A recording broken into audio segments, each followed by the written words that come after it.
청취자 여러분, 우리가 매일 사용하는 스마트폰이나 노트북 와이파이 신호 있잖아요.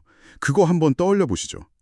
아마 오늘 갑자기 툭 하고 끊어지기 전까지는 그게 존재한다는 사실조차 잘 의식하지 못하셨을 겁니다. 맞아요. 우리한테 연결이 끊긴다는 건 그냥 스트리밍 하던 영상이 멈추거나 이메일을 좀 늦게 가는 그런 일시적인 짜증 정도잖아요? 그렇죠. 그런데 시간을 거슬러 올라가서 아주 오래전 고대인들에게 이 연결이라는 건 단순히 편리함의 문제가 전혀 아니었습니다. 그건 진짜 물리적인 생존, 그러니까 문자가 그대로 소멸하느냐 마느냐를 결정짓는 아주 가혹하고 절대적인 조건이었거든요. 네. 현대사회에서는 네트워크에서 잠시 로그아웃하는 걸 약간 휴식이나 디톡스라고 부르기도 하지만 그 고대 농경사회나 유목사회에서 본류로부터의 단절은 곧 죽음이었습니다. 고립은 낭만이 아니라 치명적인 위협이었으니까요. 그러니까요. 그래서 오늘 우리의 딥다이브, 이 깊은 탐구 시간에서는 바로 그 생존으로서의 연결에 대해 파헤쳐 보려고 합니다. 오늘 우리가 다룰 자료는 수천 년 동안 인류 사상에 거대한 영향을 미쳐온 텍스트, 요한복음 15장 8절본입니다. 표면적으로 보면 그냥 아주 오래된 종교적 기록 같잖아요. 근데 이 안에는 소속감의 본질이나 인간관계의 역학, 그리고 우리가 세상의 주류와 부딪힐 때 겪는 필연적인 마찰에 대한 아주 예리한 통찰이 숨어 있습니다. 네, 그래서 오늘 우리의 임무는 이 짧고 밀도 높은 텍스트 안에 압축된 비유들을 하나하나 해체해보는 겁니다. 진정한 의미의 연결이 뭔지, 그 연결이 우리 삶에 어떤 대가를 요구하는지 끝까지 한번 가보죠. 좋습니다. 텍스트 도입부를 보면 아주 직관적인 농업 비유로 시작해요. 화자인 나는 포도나무, 청자인 너희는 가지, 그리고 절대자를 농부로 설정하거든요.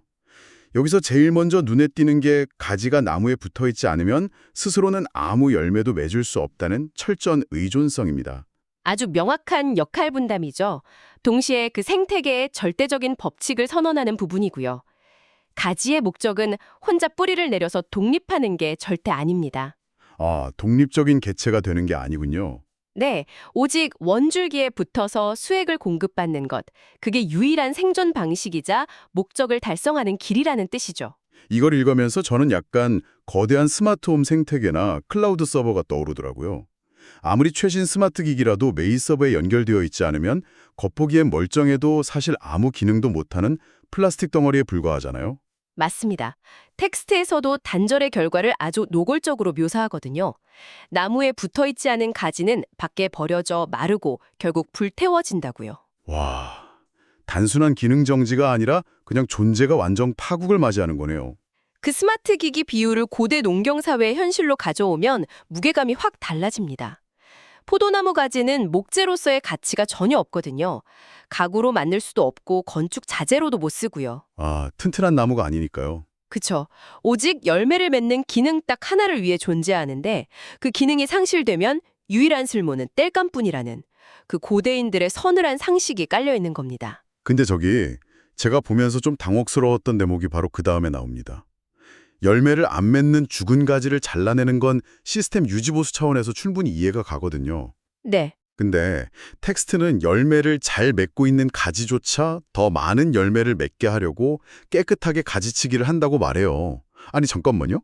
내가 올바른 시스템에 잘 연결되어 있고 실적도 막 잘 내고 있는데 갑자기 날카로운 가위에 살점이 잘려나가는 고통을 겪어야 한다는 건가요? 이거 너무 불합리한 거 아닌가요? 그 질문이 이 비유의 핵심 메커니즘을 정확히 찌릅니다. 우리가 흔히 가지치기, 그러니까 프로닝을 처벌이나 징계로 오해하기 쉽거든요. 네, 벌 받는 느낌이잖아요. 하지만 실제 포도 재배 과정을 들여다보면 완전히 다른 이야기가 펼쳐집니다. 포도나무는 생명력이 워낙 강해서 그냥 내버려두면 잎과 잔가지를 막 무성하게 뻗어냅니다. 겉보기엔 화려하죠? 겉보기엔 되게 풍성해 보이겠네요. 그렇죠. 근데 에너지가 그렇게 사방으로 분산되면 정작 포도 열매는 아주 작고 신맛이 나게 됩니다. 아, 외형적인 크기만 커지고 본질적인 결과물은 완전 형편없어지는 거군요. 정확합니다. 농부의 가위질은 건강한 가지를 괴롭히려는 게 절대 아닙니다. 불필요하게 에너지를 낭비하는 격가지들을 무자비할 정도로 싹둑 잘라내서 나무의 모든 영양분이 오직 크고 단단한 열매 하나에 집중되도록 만드는 최적화 작업인 겁니다. 그러니까 이 텍스트가 말하는 나무에 연결되어 있다는 건 막 안락하고 수동적인 상태가 아니네요. 네, 불필요한 자아나 집착이 깎여나가는 그 고통스러운 최적화를 통해서 밀도를 높여가는 아주 역동적인 과정이죠. 와, 자원이 그렇게 완벽하게 집중되었을 때의 결과가 텍스트에 이어지는데요. 동기화가 이루어지면 무엇이든지 원하는 대로 구하라. 그러면 이루어질 것이다. 이렇게 선언하거든요. 무한한 자원 공급을 약속하는 거네요. 맞습니다. 자, 근데 이렇게 생존과 효율성이라는 시스템적인 비유로 시작했던 텍스트가 중반부로 넘어가면서 분위기가 확 바뀝니다. 갑자기 사랑과 계명이라는 아주 인격적이고 감정적인 단어가 등장해요. 생물학적인 비유가 도덕적이고 관계적인 차원으로 쑥 격상되는 지점이죠. 텍스트는 나의 사랑 안에 머물라고 요구하면서 그 방법으로 계명을 지킬 것을 제시합니다. 아니, 여기서 또 논리적인 충돌이 생기지 않나요? 내가 너희를 사랑한 것 같이 너희도 서로 사랑하라. 이게 계명인데 사랑을 명령한다는 게 가능합니까? 현대인들이 흔히 겪는 인지부조화죠. 그러니까요. 사랑은 막 심장이 뛰고 자연스럽게 우러나오는 감정인데 어떻게 누군가한테 감정을 강요해요? 현대의 우리는 사랑을 주로 로맨틱한 호감으로 소비하니까요. 하지만 고대 텍스트에서 말하는 사랑은 감정 상태가 아니라 철저히 의지적인 행동, 일종의 언약적 충성을 의미합니다. 의지적인 행동이요? 네, 텍스트 스스로도 사람이 친구를 위하여 자기 목숨을 버리면 이보다 더 큰 사랑이 없다고 딱 정의를 내리잖아요. 아, 가슴 두근거리는 감정이 아니라 누군가를 위해 희생을 감수하는 결단 같은 거군요. 그렇습니다. 기분이 좋든 나쁘든 상대방의 이익을 위해 내 권리를 기꺼이 포기하는 거니까 이건 통제 불가능한 감정이 아니라 선택하고 훈련할 수 있는 영역인 거죠. 아, 그래서 사랑하라는 말이 명령이나 계명이 될 수 있는 거네요. 그리고 그 희생적인 사랑을 기점으로 이 텍스트에서 가장 파격적인 신분 상승이 일어납니다. 절대자가 사람들을 향해서 이제부터는 너희를 종이라 부르지 않고 친구라 부르겠다. 이렇게 선언하거든요. 네, 정말 엄청난 선언이죠. 저는 이거 보면서 약간 기업 구조가 떠올랐어요. 매일 복사만 하던 말단 인턴 사원이 어느 날 갑자기 그룹 CEO 절친이 된 겁니다. 심지어 CEO가 넌 이제 내 친구니까 회사 1급 기밀 다 보여줄게. 이러는 거랑 똑같잖아요. 그 비유를 1세기 고대 노예제 사회 맥락에 적용해보면 그 파격성이 훨씬 더 충격적으로 다가올 겁니다. 당시 종과 주인의 관계는 철저히 일방적이었거든요. 그냥 시키는 일만 하는 거죠. 맞아요. 주인은 종한테 무엇을 할지만 지시하지 왜 그 일을 해야 하는지 이유나 큰 그림은 절대 설명하지 않습니다. 종은 그냥 도구니까요. 그러니까 명령만 받고 의도는 전혀 공유받지 못하는 거군요. 그렇죠. 그런데 친구로 격상되었다는 건 단순히 호칭이 바뀐 게 아닙니다.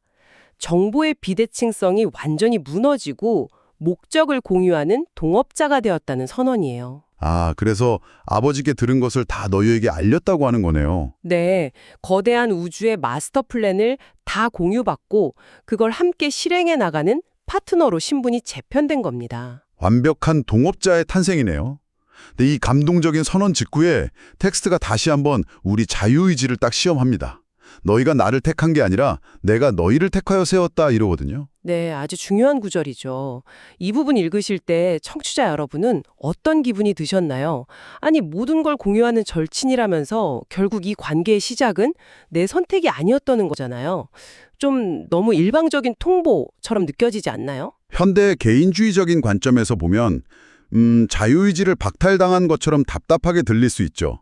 하지만 이 관계가 맺어지는 목적을 깊이 파보면 이건 구속이 아니라 엄청난 안정감을 주는 장치입니다. 어떤 면에서 안정감이 되죠? 만약에 내가 먼저 선택해서 이 관계가 시작되었다고 가정해보죠. 그럼 내 감정이 식거나 내 능력이 떨어지거나 아니면 더 좋아 보이는 옵션이 생기면 어떻게 될까요? 그럼 당장 관계 끊고 갈아타겠죠? 내 선택이었으니까 무르는 것도 내 마음대로 할 테고요. 바로 그겁니다.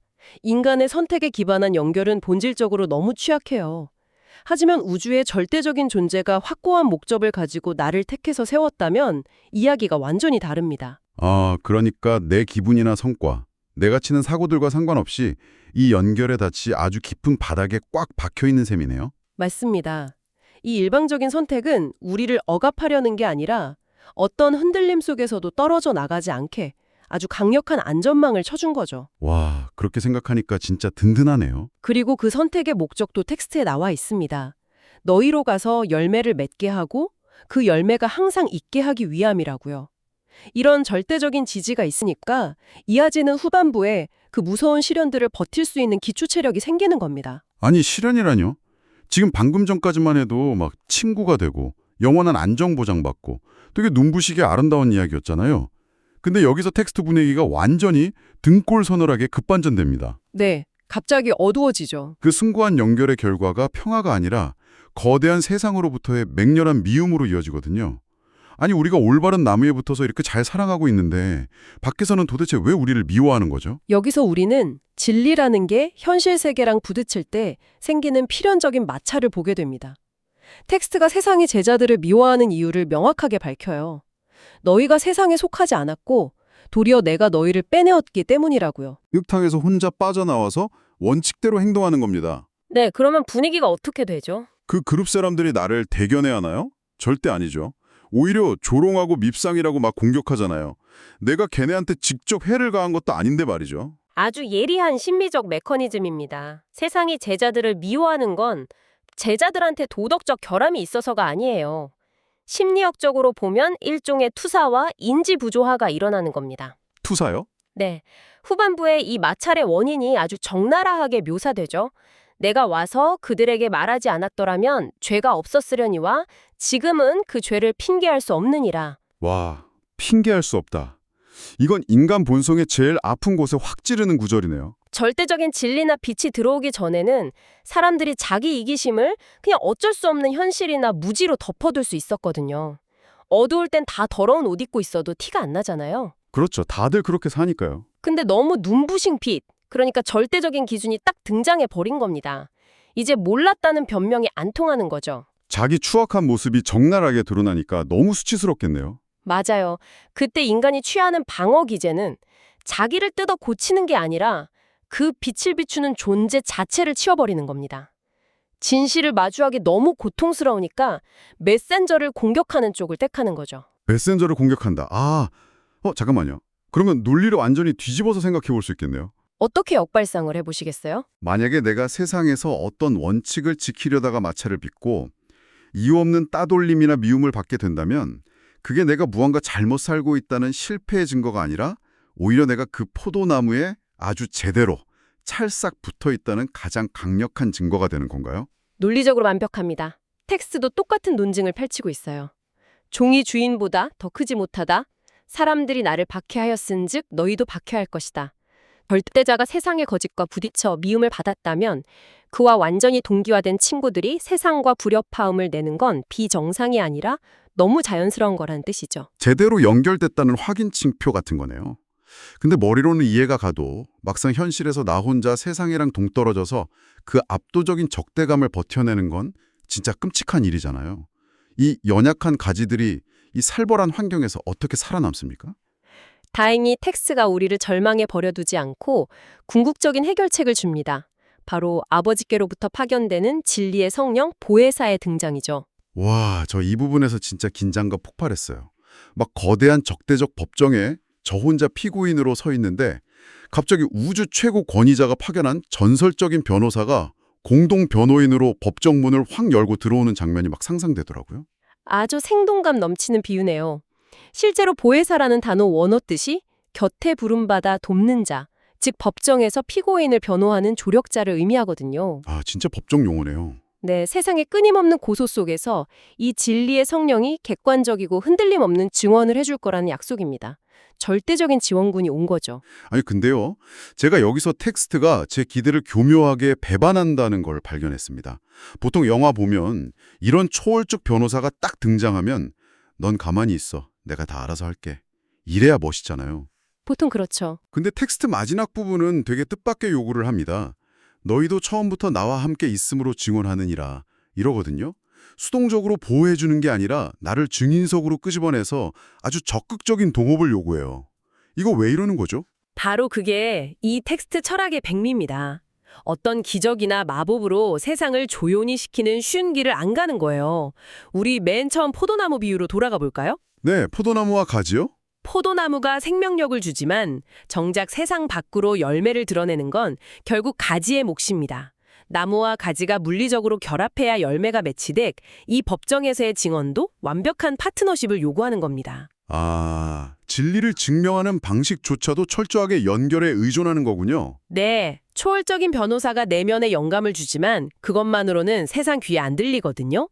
그래서 제자들의 땀남새 나는 삶의 경험, 즉 주관적이고 생생한 기록이 결합되어야만 세상의 거짓을 부수는 온전한 증언이 완성되는 겁니다. 와, 도입부의 포도나무 비유가 마지막 법정의 공동증언 그림에서 완전 완벽하게 수미상관으로 닫히네요. 맞습니다. 오늘 우리 딥다이브 진짜 엄청난 사상의 궤적을 쫓아왔습니다. 처음 그 철저한 의존성부터 고통스러운 가지치기를 거쳐서 목적을 공유하는 친구로의 신분 상승까지요. 네, 그리고 진리와 결합하면 세상과 필연적으로 마찰을 빚는다는 현실. 마지막으로 그 외로운 싸움에서 절대 우리를 홀로 두지 않는 파트너십까지. 정말 숨막히는 여정이었죠. 그러게요. 자, 오늘 탐구의 종착지에 선 여러분께 마지막으로 도발적인 질문 하나 남기고 싶습니다. 우리는 늘 세상 속에서 인정받고 갈등 없이 섞여 사는 걸 성공이라고 생각하잖아요. 대부분 그렇게 믿고 살죠. 하지만 오늘 텍스트는 불협화음을 내는 게 오히려 올바른 연결의 결과라고 말합니다. 그렇다면 여러분, 현실에서 어떤 굳건한 신념 때문에 억울한 오해나 따돌림을 겪었을 때 그 고통스러운 마찰음을 내가 실패했다는 신호가 아니라 살아있는 진짜 포도나무에 단단히 연결되어 있다는 확고한 증거로 해석해 본다면 어떨까요? 삶에 완전히 뒤흔드는 묵직하고 통쾌한 관점의 전환이네요. 네, 세상의 거절을 두려움이 아니라 훈장으로 바라보게 될 때 내일 아침 여러분이 세상을 대하는 태도가 과연 어떻게 달라질지 오늘 밤 깊이 한번 생각해 보시길 바랍니다. 오늘 깊은 곳까지 끈질기게 함께해 주신 여러분 감사합니다. 다음 시간에도 여러분의 세계를 흔들어 놓을 새로운 지식의 심연으로 안내하겠습니다. 지금까지 깊은 탐구였습니다.